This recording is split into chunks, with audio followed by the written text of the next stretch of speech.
Bonjour les gens, vidéo numéro 5. Alors j'ai pris des notes parce que c'est un peu long.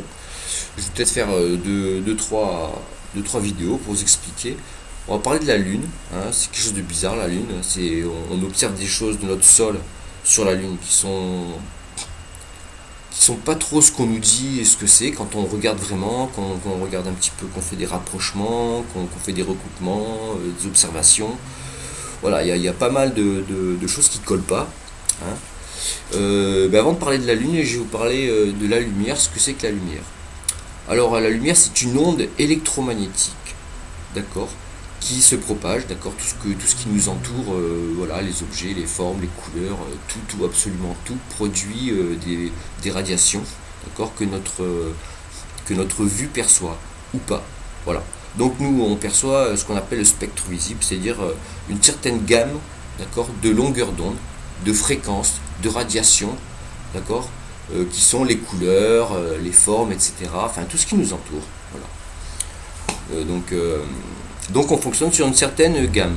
Maintenant, il y a des gammes, des fréquences qu'on n'attrape pas avec notre vision, hein, d'accord, comme les infrarouges, les rayons X, les ultraviolets, les ondes radio, et voilà, et sûrement d'autres fréquences, d'autres ondes d'autres rayonnements qu'on ne perçoit pas.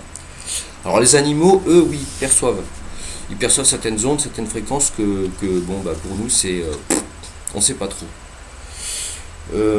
Ensuite, voilà, par rapport à ça, donc ce qu'on nous dit, ce que la NASA, hein, puisque c'est la seule source d'information dans le monde entier qui nous donne ces informations, il n'y a que eux, d'accord. Moi, j'ai pas été voir, il n'y a personne qui est allé voir l'espace, donc je me dis c'est des savants, des scientifiques, moi je vais bien croire ce qu'ils nous disent.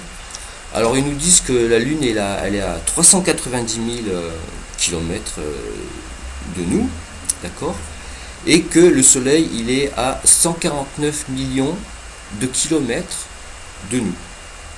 Donc en fait la lumière de la Lune, c'est tout simplement la lumière du Soleil qui arrive sur la Lune, et nous ce qu'on voit c'est la réflexion de la lumière du Soleil sur la Lune qui nous parvient.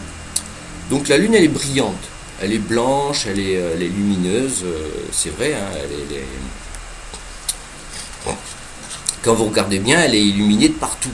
Voyez, on dirait pas que c'est une lumière qui arrive, voyez, qui réfléchit quand vous éclairez une boule, voilà, avec un truc. Vous voyez bien que c'est pas la même lumière, quoi. Et donc la Lune, donc quand on regarde bien, elle est allumée de partout. Voyez. Et aujourd'hui, il y a des problèmes avec la science, parce qu'on n'arrive pas trop, c'est un petit peu bizarre, à expliquer qu'est-ce que c'est que ce rayonnement. D'accord.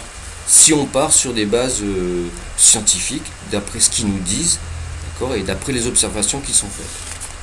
Bon. Pardon. Alors il y a un article que vous pouvez voir, c'est l'article CNRS du 1er août 2017. Le titre c'est "La Lune, une composition très terre-à-terre".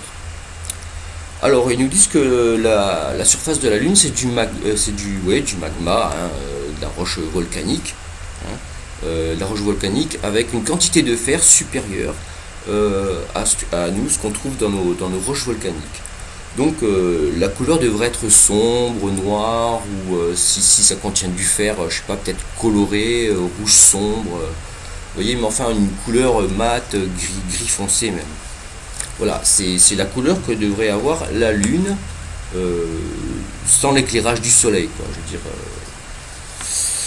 Et voilà.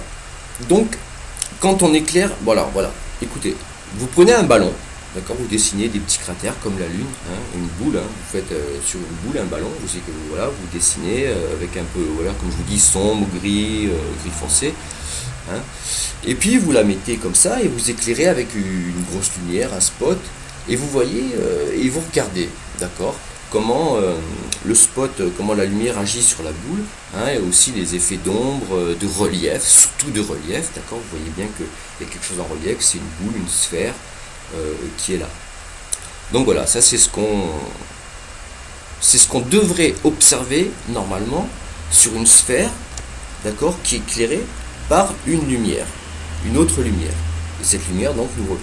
Donc je ne comprends pas comment est-ce que la surface de la Lune peut être du magma et qu'on reçoive une lumière aussi brillante, blanche, froide, et qui n'a pas du tout les mêmes effets que ce qu'on attend par rapport à un rayonnement solaire qui se réfléchit sur cet astre. Voilà. Donc, je vais revenir sur une deuxième vidéo et puis on va continuer dessus sur la Lune. Voilà, à toutes.